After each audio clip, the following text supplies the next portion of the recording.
이제 시간이 되었으므로 한림법학원 국립외교 합격 전략 설명회를 시작하도록 하겠습니다. 안녕하십니까. 저는 한림법학원에서 5급 공채 국립외교를 맡고 있는 이지훈 팀장이라고 합니다. 더운 날씨에도 불구하고 이 자리에 참여를 해주셔서 정말 감사합니다. 힘든 자리에 오신 만큼 최대한 알찬 정보, 그리고 이제 많은 합격할 때까지 시행착오가 있을 수밖에 없는데 그걸 이제 최대한 줄일 수 있는 여러 가지 노하우들을 말씀을 드리도록 하겠습니다. 이 자리에서 제가 이제 말씀드린 것들은 이제 여러 교수님들과 합격생들 그리고 학생들과 계속 얘기를 하면서 만들어진 여러 가지 공통적인 사항들에 대해서 이제 말씀을 드리는 거라서 여기서 말씀드린 거는 개별적인 부분들까지는 말씀드리기는 사실상 힘듭니다. 그렇기 때문에 참고해 주시고, 만약에 좀 개별적으로 필요한 부분들이 있다 라고 하면은 상담 신청하셔가지고 진행해 주시는 게 좋을 것 같습니다. 설명회는 1부, 2부로 진행이 됩니다. 1부는 이제 제가 진행하는데요. 국립외교원 시험 일정 그리고 특성에 대해서 말씀을 드릴 거고요. 그럼 거기에 대비해서 한림법학원 추천하는 1차, 2차에 대한 시험별 전략 공부 방법론과 강의 커리큘럼에 대해서 이제 말씀을 드리도록 하겠습니다. 이게 보통 한 1시간 정도 걸릴 거고요. 그리고 한 10분 정도 쉰 다음에 2부로 이제 최종 합격자 분을 모시고 나서 이제 합격 노하우 같은 것들을 이제 설명해 드리고 그 다음에 이제 질의응답 시간을 갖도록 하겠습니다. 오늘 이 자리에 오시는 국립외교원 최종 합격자는 저희 이제 종합반 수강하셨으면서 작년에 이제 최종 합격을 하셨는데 최연소 합격자입니다. 그래서 이제 많은 정보를 이제 얻어가셨으면 좋겠습니다. 그리고 이제 다 마무리를 한 다음에 제가 정리를 한 다음에 끝마치도록 하겠습니다. 보통 한 2시간에서 2시간 반, 길게는 3시간까지도 진행이 되는데 만약에 수업을 듣게 된다고 하면은 보통 이제 1차 같은 경우에는 3시간 정도, 2차 같은 경우에는 3시간 만에 4시간 정도 수업이 진행이 됩니다. 이제 거기다 워밍업을 생각하시고 끝까지 잘 참여해 주시면 감사드리도록 하겠습니다.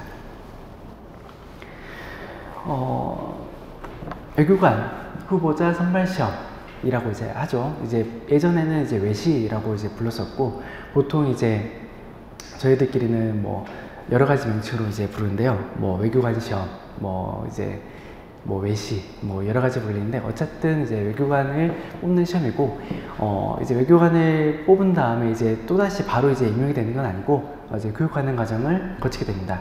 그리고 이제 최종적으로 이제 임용이 되는 건데, 그래서 이제 국립외교 같은 경우에는 이제 입소유예가 이제 있고, 그 다음에 임용유예 이제 2번에 걸쳐서 이제 진행이 될 겁니다. 일단 이런 것들은 합격을 해야지만 이제 생각을 할 수 있는 거 있죠. 이제 먼저 처음에는 1차를 보게 될 겁니다. 1차 시험 같은 경우에는 이제 필세 있고 헌법, 그리고 이제 예전에는 이제 선택 과목으로 해가지고 이제 언어가 이제 있었는데요. 이제는 다 이제 검정 시험으로 변경이 됐고요. 그리고 영어랑 한국사 같은 것도 이제 검정 시험으로 대치가 됐습니다. 여기서 말씀드릴 거는 이제 한국사 문제작권 시험 같은 경우에는 이제 한 번 따면은 이제 계속 쓸 수 있는 자격 시험이고요. 그리고 이제 영어랑 외국어 시험 같은 경우에는 저희가 나눠드린 이제 프린트로 된 자료가 있을 겁니다. 이제 들어오시면서 여러 가지 자료 많이 받으실 건데요. 팜플렛이랑 그리고 합격수기, 그리고 이제 뭐 여러 가지 프린트들, 이제 플래너 이렇게 받으실 건데 이제 설명이 진행되면서 이제 조금씩 다 언급을 할 거라서 혹시라도 이제 못 받으신 분이 있다라고 하면은 받으시기 바랍니다. 먼저 보실 거는 이제 이렇게 A4 용지로 출력이 되어 있는 2024년 영어 외국어 능력검정 시험 성적 사정 등록 안내라고 되어 있는 게 있습니다. 이거는 이제 공식 공문으로서 이제 올라가 있는 건데요. 한번 참고해 보시라고 프린트를 해드린 거고, 중요한 내용은 이제 뭐 가장 마지막 장에 보게 되면은 외교관 후보자 시험에 이제 등록하기 위해서는 이제 어떤 이제 영어 자격과 그리고 이제 외국어 자격이 필요한지에 대해서 설명이 있습니다. 만약에 지금 외국어 관련 자격이 안 돼 있다 라고 하시는 분들은 일단 최우선 목표로 이걸 따는 걸 추천드리겠습니다. 이제 앞으로 이제 말씀드릴 이제 1차, 2차 준비하는 과정 중에서 외국어까지 해야 된다 라고 하면은 사실상 이제 너무 많이 힘이 들 수밖에 없습니다. 그렇게 힘들어하는 친구들도 많이 봤고요. 그러니까 일단 이걸 가장 최우선 목표로 삼는다 라고 생각하시면 될 것 같고, 마찬가지로 영어랑 한국사 같은 경우에도 일단 시험 준비를 본격적으로 하기 전에 따놓는다 라고 생각하시는 게 가장 좋습니다. 추가적으로 또 말씀드릴 게 사전 등록 안내라고 이제 돼 있잖아요. 이게 뭐냐면 영어 같은 경우에는 보통 이제 주관하는 업체, 그러니까 보통 이제 ETS가 되겠죠. 토익이나 토플 같은 거를 많이 보시니까 이 업체들이 이제 개별적으로 이제 정보를 보관하고 있는 게 2년까지밖에 안 됩니다. 그렇기 때문에 인사처에서도 그걸 확인하기 위해서 2년까지의 유예기간이 있었는데요. 이게 너무 짧다라는 말들이 있어가지고 5년으로 이제 연장이 됐습니다. 하지만 이 정보를 이제 따로 등록을 해놔야 됩니다. 거기에 대한 정보가 방금 이제 들어오면서 받으신 이 프린트에 있으니까 참고해 주시면 될 것 같습니다. 외국어도 마찬가지입니다. 그리고 이제 2차 시험 같은 경우에는 이제 전공평가, 통합논술 이렇게 되는데요. 전공평가 같은 경우에는 국제정치학, 국제법, 경제학 이렇게 돼 있고 총 3과목입니다. 그리고 이제 통합논술이라고 되는 거는 방금 말씀드린 전공 과목 이 3과목을 합쳐놨다 라고 생각하시면 될 것 같습니다. 매일 처음 준비하시는 분들 같은 경우에는 이 학제통합논술 시험에 대해서 많이 궁금해 하시는데요. 지금 너무 이제 고민하실 필요는 없어요. 이제 공부를 하시다 보면 자연스럽게 아시게 될 겁니다. 그리고 이제 따로 이제 저희 커리에서도 준비가 되는 과정이 아니고 마지막에 이제 대부분 이제 준비를 하게 될 건데요. 학과 과목 준비하는 과정 중에 자연스럽게 녹아서 준비를 하시게 될 겁니다.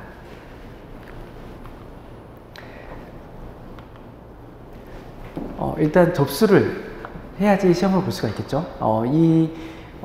접수하는 기간 같은 경우에는 매년 연말에 공지가 됩니다. 그래서 이제 꼭 잊어먹지 마시고 등록을 해주시기 바라고요. 보통 이제 1월 말쯤에 이제 접수가 시작이 돼요. 그리고 1차 시험 같은 경우에는 2월 말, 3월 초 그때쯤 보게 되고, 2차 시험 같은 경우에는 6월 말, 7월 초에 진행을 하게 됩니다. 그래서 얼마 전에 2차 시험이 끝났습니다. 그래서 내년에는 2차 시험장에 당연히 다 들어간 상태로 보시는 게 좋을 것 같습니다. 혹시 이번에 1차 보신 분들 있으실까요? 혹시 있으세요? 네. 잘하셨습니다. 혹시라도 이제 응시 조건이 안 된다더라도 이제 접수해서 이제 1차는 보실 수가 있거든요. 그래서 이제 1차 경험을 꼭 해보시는 게 좋을 거고요. 그리고 2차 시험 같은 경우에도 이제 내가 이제 혹시 실력이 안 된다 하더라도 무조건 들어가서 이제 보시는 거는 추천드립니다. 일단 이제 다 끝났기 때문에 지나간 얘기니까 이제 앞으로 어떻게 될지 좀 더 중점적으로 말씀드리도록 하겠습니다. 일단은 이제 세부적으로 말씀 안 드리고 개괄적으로 이제 말씀드리고 나중에 세부적으로 말씀드릴 건데요. 1차 시험 같은 경우에는 이제 올해 합격자 수는 80점이었습니다. 이제 합격 인원은 291명이었고요. 이제 T1은 43명이었습니다. 좀 이따 또 말씀드리겠지만 작년에는 45명이었었거든요. 이제 국립외교 같은 경우에는 이 TO 자체가 그렇게 많은 편이 아니기 때문에 이 숫자 차이가 좀 의미가 있다라고 생각하시면 될 것 같습니다. 보통 1차에서는 7에서 8배수 정도를 뽑게 됩니다. 그리고 밑에 보시면은 이제 잘 안 보실 수 있는데 뭐 이제 이거는 다 이제 사이버 국가센터에 들어가 보시면은 나와 있는 정보들이에요. 그래서 이제 일반 외교 해가지고 언어 논리 같은 경우에는 응시합 평균 75점, 자료가 64점, 상황이 70점 이었고 합격자 평균이 86, 자료 해석이 79, 상황이 83이었습니다. 이번에 자료 해석이 조금 어려웠다라는 평이 있는데 그대로 이제 점수에 반영이 됐습니다. 지금 이거를 너무 의미 있게 보시진 않으셔도 돼요. 어차피 상대평가니까 절대적인 점수가 중요한 건 아닙니다.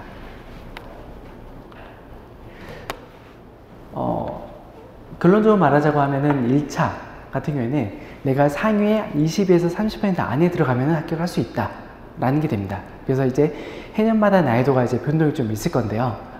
그게 사실 큰 의미가 없다라고 말씀드릴 수가 있는데, 어쨌든 내가 이제 상위 20에서 30% 안에 들어가야 되는 겁니다. 그래서 이제 뭐 해년마다 난이도가 막 오르고 내리고의 의미를 두지 마시고 그냥 열심히 준비한다 라고 생각하시면 될 것 같아요.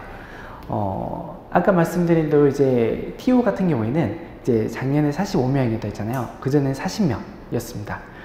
그래서 보통 40명 선에서 이제 유지가 된다라고 생각하시면 될 것 같아요. 합격 컷 같은 경우에는 이제 한 3개년 정도는 난이도가 계속 이제 올라갔었다가 작년부터 해서 난이도가 확 떨어지게 됐습니다. 그래서 이제 점수로도 보시면 아시겠지만 21년도에는 70점, 22년도에는 65점. 근데 이제 작년 같은 경우에는 81.66으로 갑자기 뛰었습니다. 그리고 이제 올해 같은 경우에는 80점이었고요. 그래가지고 이 점수 때문에 학생들이 많이 힘들어 했었어요. 근데 이제 제가 계속 앞에서 이제 상대평가니까 너무 이제 점수에 이제 의미를 부여하지 말라고 말씀드린 이유가 이제 점수가 이제 너무 이제 민감하게 반응을 하다 보면은 공부하면서 너무 힘들 수가 있어요.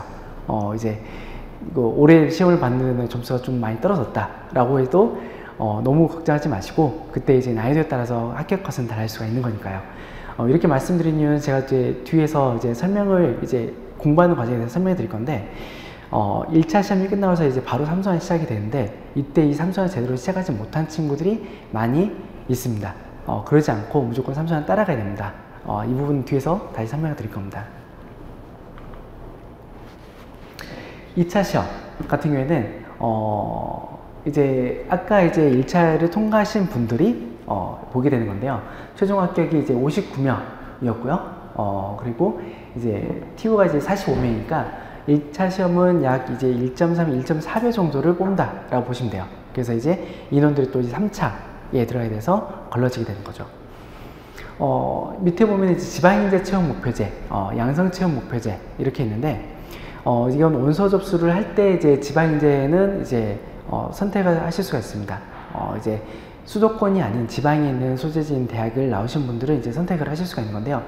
이게 의미가 좀 있어요. 1차 같은 경우에는 꽤 많이 이제 합격을 하게 됩니다.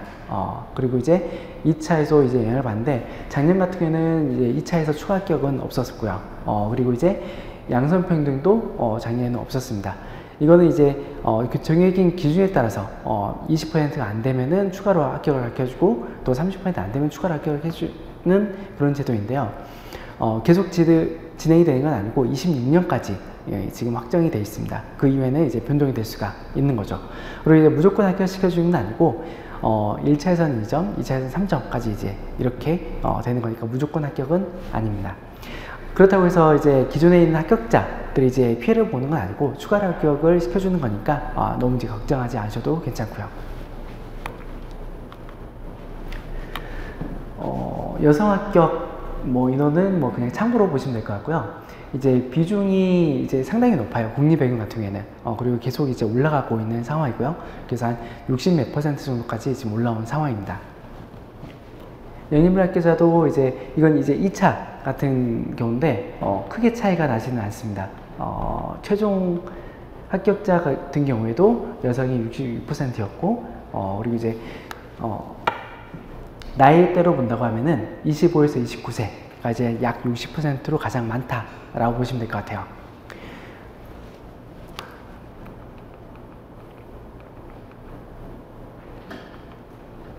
그리고 이제 3차 면접을 보게 될 건데요. 이제 면접은 간단히 그냥 설명만 드릴게요. 왜냐면 이제 지금 면접에 대해서 너무 고민하실 필요는 없고 걱정할 필요도 없습니다. 대비 같은 경우에는 2차 시험이 끝난 다음부터 하셔도 충분합니다. 국립외국 같은 경우에는 이제 아예 이제 조가 이제 같이 짜여져 가지고 같이 준비를 할 거예요. 그러니까 지금 걱정하실 필요 없이 이제 2차 합격하고 나서 대비를 하셔도 될 겁니다. 그래서 간단히 설명드리자면은 직무 역량 면접, 공직가치 인성 면접 이런 식으로 이제 진행이 될 거고요.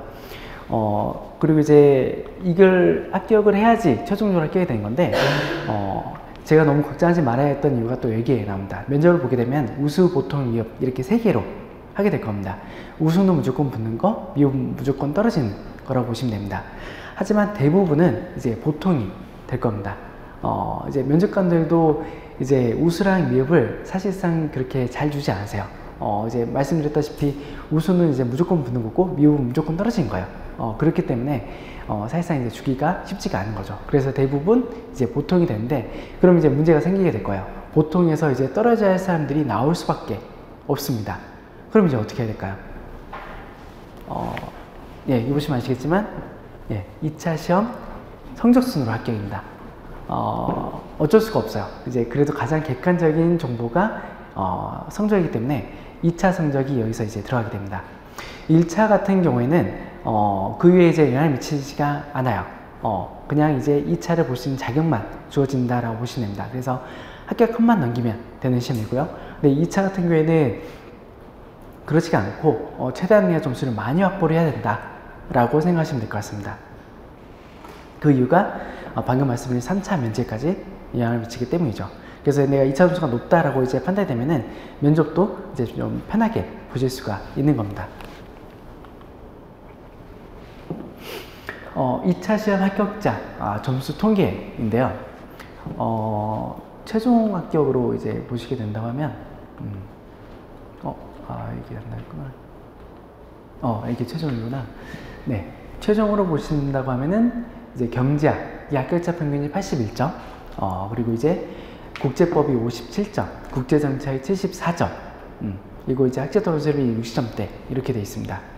이걸 보여드리는 이유는, 이제 전략적으로 이제 내가 어떻게 공부를 할 것인가에 대해서 말씀드리고자, 이거 점수를 보여드렸습니다. 점수가 가장 높은 거는 이제 경제학 81점입니다. 그리고 최고 점수도 92점이고요. 최저 점수는 58점. 경제학 같은 경우가 최고랑 최저가 다른 과목들에 비해서 가장 높습니다. 그리고 평균도 당연히 높고요. 그리고 국제법 같은 경우에는 최고가 67, 최저가 48, 그리고 국제정치학이 최고가 84, 그리고 최저가 55 이렇게 되어 있습니다. 일단 국제정치학 같은 경우에는 이제 그래도 최고 점수 80점대까지 나오긴 하는데, 국제정치학 같은 경우가 사실상 최고 점수 맞기가 쉽지는 않습니다. 이제 최고 득점자, 그러니까 고득점자 비율로 따진다고 하면은 가장 많은 게 또 경제학이 됩니다. 이제 그럴 수밖에 없는 게 과목의 특성 때문에 이게 그럴 수밖에 없는데요. 국제법이나 국제정치학 같은 경우에는 말 그대로 이제 논문이라고 보시면 돼요. 그래서 사실상 이제 고득점하기가 쉽지가 않고 점수 편차가 그렇게 크게 나지가 않는 과목들입니다. 근데 경제학 같은 경우에는 좀 다른 특성을 가지고 있어요. 경제학은 답이 정해져 있는 학문이다 보니까 전제, 도출, 가정, 풀이과정, 답, 결론, 이거를 제대로만 다 쓴다 라고 하면 이론상 만점도 가능한 게 경제학이 될 겁니다. 네, 그러면 이제 우리는 이제 전략적으로 뭐를 집중해야 될지가 나올 거예요. 경제학에 좀 집중해야지 우리가 2차에서 점수 확보하기가 좋게 되는 거죠. 근데 이제 학생들이 가장 부담스러워하는 과목이 또 경제학이에요. 아무래도 이제 좀 어렵다라는 인식이 있을 수밖에 없는 거죠. 근데 이제 경제학 같은 경우는 이제 암기량 자체가 다른 국제법이나 국제정치학에 비해서 좀 적다는 게 또 있습니다. 그래서 내가 한번 실력을 올려놓은 다음에는 이 점수를 유지하기에 유리한 상황이 되는 거죠. 국제법이나 국제정치학 같은 경우는 이제 암기량이 좀 필요하다 보니까 지속적으로 계속 해야 되는 양들이 있어요. 하지만 경제학 같은 경우에는 그렇지가 않는 거죠. 그래서 이제 경제학을 빨리 이제 끌어올리는 게 2차에서는 우월 전략이 될 수가 있을 겁니다.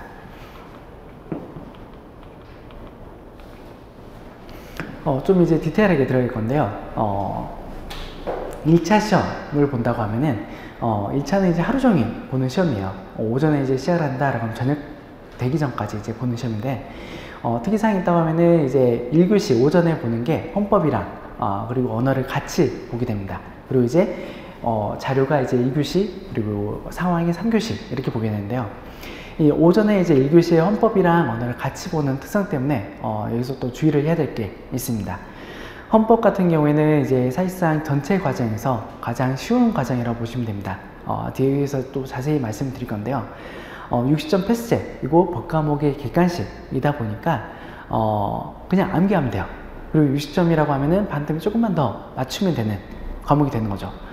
그래서 이제 부담이 좀 적을 수가 있을 거예요. 하지만 거기에 맞춰서 내가 공부를 하다 보면은 이제 문제가 생길 수 있어요. 조금이라도 난이도가 좀 올라가 버린다 라던가, 아니면 근데 그때 내가 좀 컨디션이 좀 별로 안 좋아가지고 헌법에서 망친 것 같아요. 그렇다면은 이제 뒤에 있는 시험들에 대해서 영향을 미칠 수밖에 없게 되는 거죠. 특히나 이제 언어가 그렇게 될 겁니다. 헌법을 풀고 나서 이제 바로 이제 언어를 풀게 될 거예요. 그렇게 된다고 했었을 때 만약에 내가 헌법에서 6점 못 넘을 것 같다는 생각이 드는 순간 언어에 집중할 수가 없을 거예요. 그렇게 되면은 이제 시험을 망치게 돼버리게 되는 거죠. 그래서 이제 헌법 같은 경우에는 60점 패스되긴 하지만 최소한 70에서 80점 목표를 잡고 준비를 하셔야지 될 겁니다. 뭐 좀 과하게 한다고 하면 9점 이상 맞는다 라고 생각하고 준비하셔도 괜찮습니다. 그리고 이제 이 시험을 준비를 할 때 이제 이론 과정이 이제 있을 거고요. 그리고 이제 문제풀이 과정이 진행이 될 겁니다. 이론은 이제 이미 끝났죠. 5월 달에 한번 끝났고 이제 다시 이제 이론 한번 리마인드 하면서 진행이 되는 게 핵심 과정이 있습니다. 8, 9월 달에 이제 진행이 될 건데요. 지금 헌법을 하지 않았다 하더라도 이때 제대로 준비를 한다고 하면 충분히 하실 수가 있을 거예요. 솔직히 말씀드린다고 하면은 이제 헌법 같은 경우에는 네, 기출문제만 이제 좀 쌓였기 때문에 달달달 해가지고 시험 직전에 한 달 전에 해가지고 통과를 하실 수도 있을 겁니다. 하지만 그렇게 하면은 단기 기억밖에 안 돼요. 그래서 이제 그때 내가 정말 최종 합격을 하겠다 라고 하면 그렇게 하셔도 되는데 거기서 또 이제 좀 힘든 부분이 있는데 피셋 같은 경우가 좀 심적으로 부담이 많이 되는 시험이에요. 그래서 이제 막판에 헌법도 붙잡기가 힘든 경우가 많이 있게 되는 거죠. 그래서 이론 한번 이제 보시고 12월 달 전까지 이 문제풀이를 하면서 마무리 짓는 것을 추천 많이 드리고 있어요. 그렇게 된다고 하면은 12월 달까지 이제 내가 마무리를 지었다 라고 하면 그 뒤에 있는 기간 동안에 피셋에 좀 집중하면서 헌법은 그냥 마지막에 점검하고 들어가도 되는 거죠. 이게 안정적으로 1차를 합격할 수 있는 방법이 될 겁니다. 헌법 문제 같은 경우에는 이것도 사이버 국가교육센터에 들어가면은 다 확인을 하실 수가 있을 거예요. 지금은 사실 봐도 의미가 없어요. 아까 말씀드린 것처럼 이제 암기라고 했잖아요. 이제 배운 다음에 문제를 한번 보시면은 그때는 좀 의미가 있을 겁니다. 피셋 가장 많이 이제 이 시험에 들어오기 전에 들었던 단어일 거고 그리고 또 고민됐던 부분일 거라고 생각이 됩니다. 그만큼 이제 피셋이 중요하다라는 게 될 건데요. 혹시 이 자리에 피셋을 한 번도 풀어보지 않으신 분이 있으실까요? 아니 풀어보셨다 한 번이라도. 예, 거의 다 이제 풀어보셨는데 당연히 이제 한 번씩 풀어보고 이제 이 시험을 들어온다라고 이제 결심을 해야만 했고 그렇게 하신 걸로 이제 보입니다. 피셋 같은 경우에는 이제 언어 논리, 자료 해석, 상황 판단 이렇게 3개로 돼 있습니다. 이제 가장 걱정이 많이 됐다라고 하면은 사람들이 이제 하는 말들 때문에 그럴 거예요. 피셋은 이제 공부를 해도 점수가 잘 오르지 않는다, 개인 편차가 크다 라는 말들 들었기 때문에 일 건데요. 이제는 피셋은 이제 공부하면 되는 시험이 됐어요. 왜냐면 예전에는 이제 사실 적성평가이기 때문에 준비하고 오는 시험이 아니기도 했고 그리고 이제 도입이 된 지 얼마 안 됐기 때문에 준비를 할 수가 없었던 상황이었어요. 하지만 이제 이 시험이 도입이 된 지 10년 이상이 됐고 그만큼 기출 문제가 많이 쌓이게 됐습니다. 그래서 기출 문제들이 분석이 돼서 문제들을 이용화시키고 그다음 접근법, 풀이법들이 이제 나오게 된 거죠. 그래서 이제 그걸 따라서 한다고 하면은 당연히 이제 점수를 올릴 수가 있을 거예요. 그런데 아직도 공부를 해도 안 된다라고 하시는 분들이 있어요. 그 이유는 뭐냐면 제가 아까 공부할 수 있는 여건이 있다고 했었을 때 문제 유형, 거기다 접근법, 풀이법이 나왔기 때문이라고 말씀드렸어요. 근데 이거는 기출에 대한 대비인 거죠. 근데 기출이 똑같이 다시 나오진 않을 겁니다. 그렇다면은 내가 이론적인 거를 습득한 다음에 내 걸로 만드는 과정이 필요하게 될 거예요. 그 과정을 이제 해야지만 내가 이제 내 걸로 만들어서 점수를 올릴 수가 있게 되는 거죠.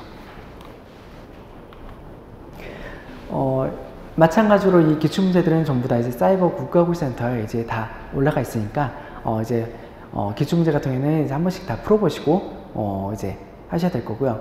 만약에 이제 아까 말씀드린 대로 상담을 받고자 라고 하면은 이 기출문제를 최소한 2, 3개월 정도는 풀어보고 상담을 받아보시는 걸 추천드립니다. 현재 내가 어떤 위치인지를 파악한 다음에 공부 계획을 세워야지 됩니다. 특히나 이제 1차 수준이 어떻게 되는지를 가늠을 해야지 내가 1차, 2차에 대한 공부에 대한 비중 그리고 계획을 세울 수가 있을 겁니다. 방금 이제 언어 같은 경우에는 이제 사람들이 이제 가장 좀 편하게 준비를 많이 하는 과목이에요. 수능 언어랑 좀 비슷한 측면이 있어요.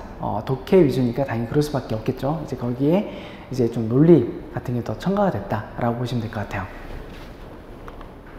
그리고 이제 자료 해석을 사람들이 처음에 가장 많이 힘들어하세요. 가장 이제 안 봤던 유형이기 때문에 그러겠죠. 이제 보시면 아시겠지만 표, 그래프, 숫자 이거밖에 안 보여요. 이렇기 때문에 이제 이런 것들을 보통 해보지 않으셨을 텐데, 이제 제가 이제 2차에서 이제 과목의 특성들에 대해서 설명드렸던 것처럼, 이제 P셋에서도 이제 과목의 특성들이 다 있습니다. 언어 같은 경우에는 이제 독해 위주다고 말씀드렸잖아요. 그러니까 이제 점수를 얻는데 시간이 좀 걸릴 수밖에 없을 겁니다. 근데 이제 자료해석 같은 경우가 오히려 단계 점수를 많이 올릴 수 있는 과목이라고 보시면 될 것 같아요. 유형이 가장 단순하기 때문에 그래요. 이제 보시는 것처럼 이제 숫자밖에 없으니까 이 숫자적인 능력만 올린다라고 하면은 단기 안에 점수를 올릴 수 있는 게 자료 해석이 될 거고요. 물론 처음에도 말씀드렸지만 이제 제가 말씀드린 거는 이제 평균적이고 보편적인 거를 말씀드린 거라서 개별적으로 좀 다를 수가 있어요. 그래서 이제 난 열심히 했는데 불구하고 자료 해석이 점수가 안 올라요 라고도 하실 수도 있죠. 그럴 때는 아까 말씀드린 것처럼 이제 상담을 통해서 진행하시는 게 좋을 것 같아요. 그리고 이제 상황 판단. 상황 판단이 가장 유형이 다양합니다. 얼핏 보면 이제 언어랑 자료를 섞어 놓고 이제 퀴즈가 좀 많이 들어갔다라고 생각하시면 될 것 같아요. 그만큼 이제 준비하기가 좀 애매한 그런 유형이 될 건데요. 어쩔 수 없어요. 이제 많은 유형을 풀어보고 거기에 대한 적응을 할 수밖에 없을 겁니다.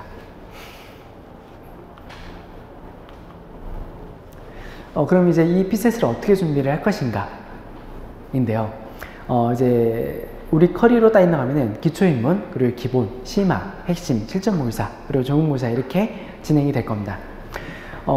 기초인문과 기본 강의, 여기가 이제 이론 과정이 됩니다. 제가 이제 말씀드렸던 문제 유형, 거기다 접근법, 풀이법들을 이제 이때 배우게 되는 거고요. 그리고 이제 이것만 알면은 이제 점수가 오르기 힘들다라고 말씀드렸잖아요. 그래서 내 걸로 채우는 과정이 본격적으로 시작이 되는 게 여기요. 여기가 이제 문제풀이가 본격적으로 이제 진행됩니다. 그래서 이때는 하프 모의사를 먼저 보고 진행을 하게 될 거예요. 20문제 풀고 나서 강의를 진행이 되는데, 이때 진행되는 강의는 이제 앞에 배웠던 이론이 이제 어떻게 문제 적용이 되고 응용되는지를 이제 보여주는 거라고 보시면 될 것 같습니다. 그리고 이제 핵심 실전 모의사가 이렇게 진행이 되는데요. 실전 모의사는 말 그대로 내 몸과 마음을 실전 모드로 바꾼 과정이다 라고 보시면 될 것 같아요. 일단은 실전처럼 이제 문제를 계속 이제 풀면서 적응을 하는 건데, 이제 이때 이제 그냥 바로 들어와서 문제를 푸시는 분들이 있어요. 이제 그러다가는 또 힘들 수도 있어요. 실력이 없는데도 불구하고 그냥 실전 모의사 들어와서 이제 했다라고 하면은 일단은 계속 내가 이제 통계표에서 바닥을 칠 수밖에 없겠죠. 그리고 이제 강의도 따라가기 힘들 거예요. 그렇게 해서 좀 힘들어 하시는 분들은 많이 봤었는데, 만약에 내가 이때 이제 들어왔다라고 하더라도 실력을 점검을 해가지고 차근차근 준비를 해야지 됩니다. 그렇지 않고 이제 그렇게 했다가 오히려 이제 P셋에 대한 자신감을 잃어버리고 더 힘들어지는 상황이 벌어질 수도 있을 거예요. 그렇게 이제 실전 모의사 진행이 되는데, 이 전에 이제 진행이 되는 게 핵심 강의가 있는데, 이때 이제 마무리한다라고 보시면 될 것 같아요. 이때는 기출문제를 빠르게 한번 풀고 이제 들어가게 될 건데, 제가 아까 이론을 만들어진 과정에서 기출로 이제 만들었다고 말씀드렸어요. 그럼 이제 기출이 가장 중요한 문제가 될 거고, 기출을 풀면서 이론을 한번 정리할 수가 있다라는 말이 될 겁니다. 그래서 이제 핵심 강의를 통해서 기출을 빠르게 풀고 이론 한번 정리하고 그 다음에 이제 실전 모의사에 들어간다라고 생각하시면 될 것 같아요. 실전 모의사 다음에 이제 전국 모의사라고 이제 하는 통합 실전 모의사가 진행이 될 건데요. 이것도 꼭 한 번은 해보고 들어가셔야 될 거예요. 제가 이제 처음에 시간표 보여드렸잖아요. 하루 종일 보는 시험이다 라고. 근데 이제 이런 대비 없이 그냥 이제 들어가 버리게 되면은 많이 또 힘들어 하세요. 이제 요즘에 이제 물도 많이 먹고 이제 커피도 많이 먹고 하실 텐데, 그렇게 되면 당연히 화장실도 자주 갈 수밖에 없어요. 그럼 이제 90분이라는 시험 기간 동안에 내가 화장실 안 가고 시험을 봐야지 되는데, 그런 거에 대한 연습을 이제 해야 되는 거죠. 물론 이제 규정이 바뀌어가지고 중간에 나가서 시험을 중단하고 화장실에 가실 수도 있어요. 하지만 그렇게 되면은 사실상 이제 시험에서 점수를 높게 받기가 힘드시게 될 겁니다. 그리고 이제 기본 강의가 이제 진행이 되고 있어요. 그래서 이제 이론 과정은 이제 마지막 과정이라고 보시면 될 것 같아요. 그래서 이제 혹시라도 이제 내가 이제 아직 강의를 듣지 않았다라고 하면은 지금 빨리 수강시청에서 따라가시는 거를 추천드립니다. 근데 무조건 강의를 들어야 되는 건 아니에요. 피셋이라는 거는 강의를 한 번도 안 듣고 합격하신 분들도 있어요. 그러니까 이제 아까 말씀드린 대로 테스트를 한번 해보고 그 다음에 이제 내가 어떻게 준비를 할 것인지에 대해서 결정을 하셔야지 될 겁니다. 2차 시험은 이제 얼마 전에 끝났다고 말씀드렸잖아요. 이제 보통 이제 연구원 하시는 분들은 성균관대학교에서 이제 많이 시험을 보세요. 이제 대학교에서 시험을 보시고 1차 같은 경우에는 뭐 중학교나 고등학교 같은 데서 시험을 많이 보시게 될 거예요. 그리고 이제 국립외교는 4일 동안 진행이 될 거예요. 이제 과목이 이제 통합논술, 그리고 이제 국제정책, 경제학, 국제법 이렇게 해서 4일 동안 진행이 될 건데요. 그래서 5급 공채보다는 하루가 좀 일찍 끝납니다. 네, 이거는 좋은 거죠. 네. 그리고 다른 점이 이제 또 있는데요. 학제통합술 같은 경우에는 이제 올해까지 원투로 나눠서 보게 됐었고, 내년부터는 그냥 하나로만 보시게 될 겁니다. 이제 앞에 보시는 거는 이제 2차 답안지 샘플이에요. 이제 이거를 다 채운다라고 보시면 될 것 같아요. 약 A4 사이즈 정도가 되는 건데 이거를 10페이지를 2시간 내에 채워서 제출한다 라고 생각하시면 될 것 같아요. 지금은 사실상 이제 엄두가 안 나실 거예요. 하지만 연습을 통해서 다 하시게 될 겁니다. 앞에 있는 초안 작성 용지라고 되는 거는 여기다 이제 간단하게 목차 같은 거를 잡고 시험을 작성한다 라고 보시면 될 것 같아요. 그럼 이제 이 시험을 어떻게 준비를 할 것이냐. 이 시험은 2차 시험은 우리가 이제 순환이라는 과정을 통해서 준비를 하게 될 거예요. 예비순환, 1순환, 2순환, 3순환, 4순환 이렇게 준비를 하게 될 건데요. 단계가 올라간다 라고 보시면 될 것 같아요. 그리고 반복 학습을 한다. 저는 보통 이제 피라미드 쌓는 과정으로 많이 이제 설명해 드려요. 이게 한눈에 이제 이해하기가 좀 쉬울 것 같아요. 그래서 이제 예비순환이 가장 베이스, 바닥을 이제 채우는 시간이라고 보시면 될 것 같고, 이걸 배웠다는 전제하에서 조금 심화된 내용을 쌓아 올라가면서 반복 학습을 하고, 본격적으로 답안 연습을 시작하는 게 이제 1순환이 될 겁니다. 그래서 이제 1순환 때는 3일에 한 번씩 시험을 보게 될 거고요. 2순환 때는 이틀에 한 번, 3순환 때는 매일 시험을 보게 될 겁니다. 이렇게 이제 이 과정이 한 1년 반 정도의 이제 커리어를 따라가게 될 거예요. 그렇기 때문에 이제 또 문제가 생기게 되는 거죠. 이 시험은 이제 1차, 2차를 다 통과를 하고 3차까지 가야지만 합격을 할 수 있는 시험이에요. 근데 이제 1차와 2차가 동시에 붙어야 되는 시험이기도 하죠. 그래서 1차와 2차의 텀 자체가 얼마 차이가 안 나요. 제가 이제 아까 설명드렸을 때 1차 시험은 2월 말 3월 초에 보고 2차 시험은 6월 말 7월 초에 본다고 말씀드렸어요. 그래서 1차와 2차 사이의 텀 자체가 이제 너무 짧기 때문에 2차 준비하는 기간이 상대적으로 너무 짧아요. 그래서 이제 걸쳐서 준비를 할 수밖에 없습니다. 그래서 이제 지금부터 이제 준비를 하게 되는 거죠.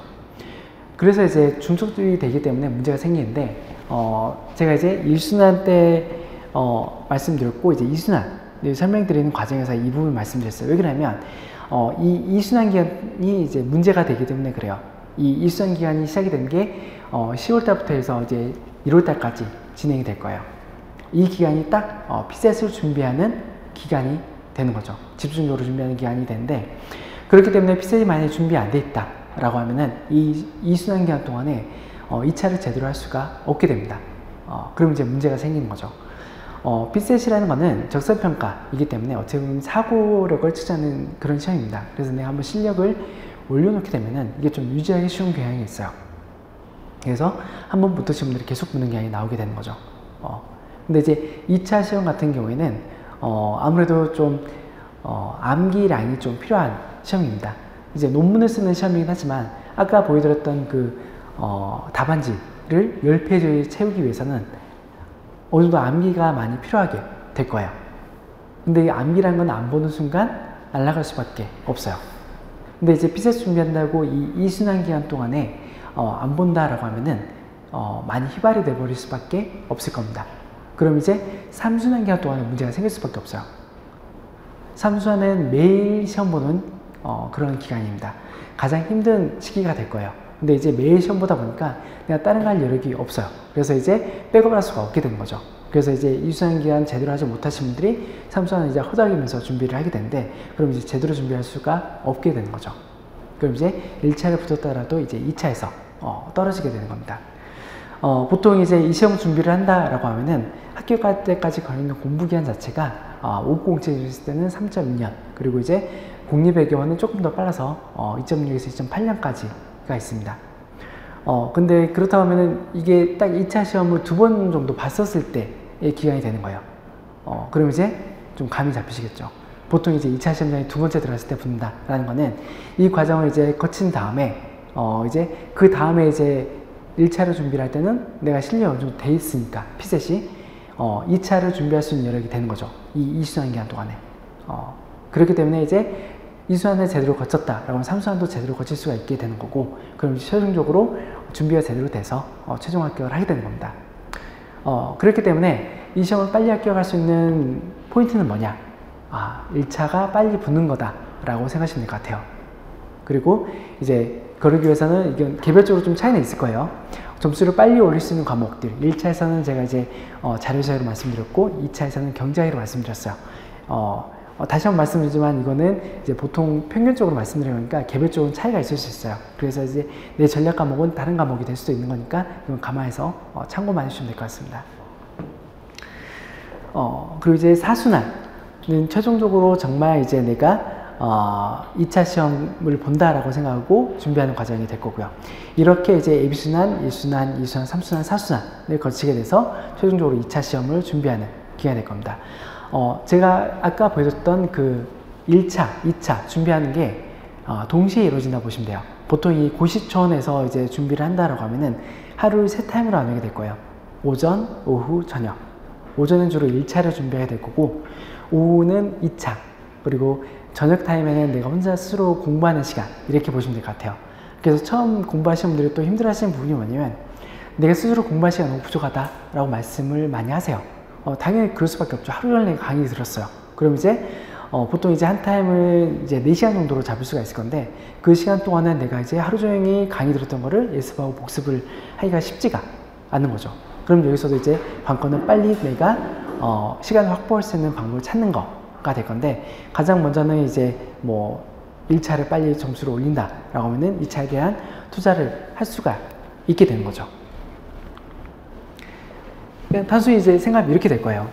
1차를 공부할 수 있는 시간, 2차를 공부할 수 있는 시간. 우리가 주어진 시간은 한정적이에요. 하루 24시간 밖에 안 되잖아요. 그러니까 당연히 이렇게 될 수밖에 없는 거고, 처음에 말씀드렸던 것처럼 2차 점수가 높게 받아야 된다 말씀드렸어요.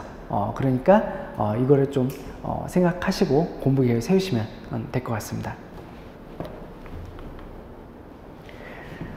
지금 다음 주부터 이제 1순환이 시작이 될 거예요. 1순환 경제학부터 시작이 될 건데, 이 순환은 이제 반복학습이라고 말씀드렸는데, 과목은 순차적으로 진행이 될 거예요. 일단 경제학, 그 다음에 이제 뭐 행정법, 행정학, 국제법, 그리고 정치학, 재정학, 국제경제학 이런 식으로 진행이 되는데, 여기에서는 이제 국제정치학은 없는데 국제정치학은 뒷부분에 진행이 될 거예요. 그리고 이제 국립외 같은 경우에는 경제학 한 다음에 국제법, 그 다음에 국제정치학 이렇게 진행이 될 겁니다. 모두들 빨리 합격하고 싶으시죠? 모든 시험은 빨리 합격하는 게 사실 가장 좋아요. 그리고 이제 이 자리에 있는 분들은 사실상 시험도 많이 이제 보셨던 분들이고, 그리고 이제 어느 정도 실력도 있으신 분들일 거예요. 그래서 이제 당연히 공부를 잘하는 방법, 합격하는 방법은 아시고 계세요. 하지만 이거를 실천하기가 쉽지가 않은 거죠. 다시 한번 뭐 그냥 제가 이제 리마인드 시켜드린다라고 하면은 매일매일 열심히 해야죠. 내가 이제 매일 해야 될 것들을 놓치지 않고 열심히 한다라고 하면은 당연히 합격을 하실 수가 있을 겁니다. 그리고 이제 시험 보기 일주일 전 당락이 결정이 된다라는 거는 이제 대부분 이제 시험 직전에 내가 어느 정도 준비가 된지를 확인할 수가 있을 거예요. 뭐 답안 작성을 내가 잘할 수 있다라든가, 전체 내용을 내가 이제 한 번에 복기를 할 수 있다라든가, 이런 것들이 준비가 된 다음에 2차 시험에 들어가게 된다고 하면은 이제 충분히 합격할 수 있는 정도의 수준이 됐다라는 게 가늠이 되는 거죠. 근데 이렇게 되려면은 이제 모르는 거 아는 거를 잘 구분을 해서 정리를 해 놓은 상태에서 해야지 할 수가 있을 겁니다. 이런 것들이 되려면은 매번 시험을 잘 보셔야 돼요. 모르는 거 아는 거를 알려면은 테스트를 해봐야지 아는 거잖아요. 그래서 제가 말씀드렸던 과정 중에 이제 뭐 실전 모의사, 뭐 심화 강의, 1차에서는 그렇게 시험을 보게 될 거고, 그리고 이제 2차에서는 이제 일수한테도 계속 시험을 보게 될 거예요. 이런 시험들을 모든 걸 다 놓치지 않고 잘 꾸준히 본다라고 이제 하셔야지만 될 거예요. 그렇게 테스트를 하는 것 자체가 2차 시험 같은 경우에는 단순히 이제 테스트한다라는 관점이 아니라 이 모의고사를 보는 과정 중에서 자연스럽게 암기가 되고 그리고 이제 모르는 거 아는 거를 체크를 하실 수가 있을 겁니다. 그래서 이제 처음에 이제 또 실수하시는 부분들이 뭐냐면 2차 같은 경우에 답안 작성을 잘 안 하시는 분들이 있어요. 이번에는 내가 실력이 잘 안 돼 있으니까 나중에 제대로 준비를 해서 보자. 특히 인강 들으시는 분들이 또 많이 그런 실수를 하시는데 안 돼요. 시험은 무조건 본다 라고 생각하셔야 됩니다. 이렇게 하려면은 생활의 모든 거는 이 시험에 맞춰서 대비를 해야겠죠. 이제 저는 이제 변수를 줄인다 라고 이제 얘기를 드리는데 모든 걸 다 여기 맞춘다라고 생각하셔야 돼요. 그냥 올인한다 라고 생각하고 이 시험 준비를 하셔야지 붙을 수가 있습니다. 그래서 이제 어떤 분들은 이제 이 시험 준비를 하면서 뭐 플랜 B, 플랜 C까지 대비를 하고 들어오신 분들이 있어요. 물론 뭐 좋은 방법이 될 수도 있겠죠. 하지만 합격에는 사실상 좋은 방법은 아닙니다. 그냥 무조건 내가 이제 뭐 1년 안에, 2년 안에 이 시험 붙는다 라고 생각하고 들어오셔야지 되는 거죠. 그리고 제가 공부 기간에 대해서 아까 말씀드렸었는데 보통 이제 3년 정도 걸린다라고 말씀드렸잖아요. 이걸 또 목표로 삼으시면 안 돼요. 그렇게 목표를 삼고 들어오신 분들은 더 늦게 붙을 수밖에 없습니다. 일단 지금 이제 이 자리에 계신 분들은 내년에 꼭 붙는다 라는 생각으로 준비를 하셔야지 최대한 또 빨리 붙으실 수가 있으실 거예요. 그러려면은 많이 힘드실 거예요. 그렇기 때문에 저희들이 이제 도와드릴 건데요. 일단 종합반을 하시게 된다고 하면은 여러 가지로 이제 서포트를 해드리게 될 겁니다. 일단 강의는 무조건 다 듣는 거고요. 그러기 위해서는 일단 오는 게 중요하겠죠. 그래서 저희가 출결을 체크를 하게 될 겁니다. 아침에 오시면은 제가 출결 체크를 하게 될 거고, 그래서 이제 출결 체크를 한 다음에 저희가 또 이게 통계를 낼 거예요. 통계를 내서 게시를 해서 잘하시면 또 시상을 또 하게 될 거고, 오프라인으로 이제 이렇게 저희가 이제 출결 체크도 하는데 그 온라인으로 또 출결 체크를 하게 될 겁니다. 저희가 이제 받아보신 자료 중에 이렇게 플래너가 있을 거예요. 이 플래너는 매일매일 내가 공부하는 거를 체크를 하는 장치가 될 겁니다. 그래서 이 장치로 체크를 하신 다음에 이거를 아침에 줬고 또 마지막에 자기 전에 줬고 해서 이게 매일매일 저희 단톡방에 올리게 될 거예요. 그러면은 제가 또 이거 체크를 해가지고 또 마찬가지로 통계를 내게 돼서 잘하시는 분들한테는 또 상품도 드리게 될 겁니다. 그리고 이제 성적 통계를 또 제가 계속 내게 될 건데요. 점수가 또 이제 잘 나오신 분들한테는 또 상을 줘야겠죠. 이렇게 해서 계속 인센을 줘가지고 열심히 할 수 있게끔 저희가 하고 있습니다. 그리고 이제 제가 가장 이제 중요하게 생각하는 거는 앞에 있었던 거는 사실 보조적인 장치가 될 수밖에 없을 거고, 스터디랑 그리고 이제 상담이 이제 중요하다고 보실 수 있을 것 같아요. 이 시험 준비하면서 스터디에 대해서 또 많이 궁금해 하시는 분들이 있어요. 스터디라는 단어를 또 많이 들어보셨고 해보신 분들도 있으실 거예요. 스터디라는 거는 뭐냐면 단순히 생각하면 그냥 강제 수단이다 라고 생각하시면 될 것 같아요. 내가 혼자서 하면은 잘 안 하게 되니까 사람끼리 약속을 정하게 되는 거죠. 모여서 이제 우리가 이걸 하자가 되는 건데, 또 자칫 잘못하면은 또 문제가 될 수 있어요. 사람이 모이면은 언제든 또 이제 문제가 생기는 거죠. 이제 서로가 안 좋을 수도 있는 거고, 뭐 트러블이 생길 수도 있는 거고, 너무 또 좋을 수도 있는 거예요. 너무 좋다 보면 또 공부가 아니라 다른 걸 또 할 수가 있게 되는 거죠.